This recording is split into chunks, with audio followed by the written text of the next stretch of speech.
horrific video. He was obviously dead before he hit the ground. But the questions immediately started to come to me. That was not an entry wound that we saw. We saw an exit wound. So where'd that bullet come from? You don't bleed like, and I've shot guys closer than the camera was. And an entry wound doesn't look like that. An exit wound does. Why did his shirt move the way it did? When I've shot people, their shirts didn't move like that. And then the initial reaction was, well, he was obviously wearing body armor and it was deflection. One, no. He wasn't wearing body armor. And two, it doesn't deflect like that off of body armor. Why was his shirt moving from right to left? Why were people being interviewed saying, yeah, they came from my left to right, from his right to left, immediately shut down?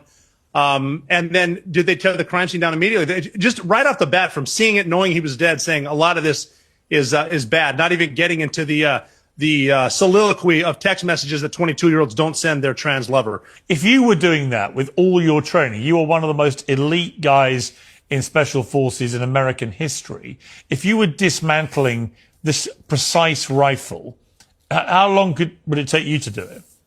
A 30-06, well, it's going to take several minutes. I can't even remember I grew up, my first rifle was a 30-06 in Montana, and I can't remember the last time I took it apart. I could take the bolt out, clean that off, but in order to break it down to the point where you can even walk with a limp, it's going to take a solid 5 minutes, I would guess, with different. I don't even think you use that type of a screwdriver that he had with his DNA conveniently all over it, because you know everything you touch has your DNA on it. It's just taking it apart, putting it together, taking a shot cold bore, by the way, where your scope wasn't on there, taking it back apart, putting it in your pants, climbing down a fence, getting back into the woods, putting it together as you're on the run, wrapping it in a towel, then driving 200 miles away to type to my love the 300 lines of text. It's just none of it makes sense to me. Scott Morgan, you're a forensics scholar.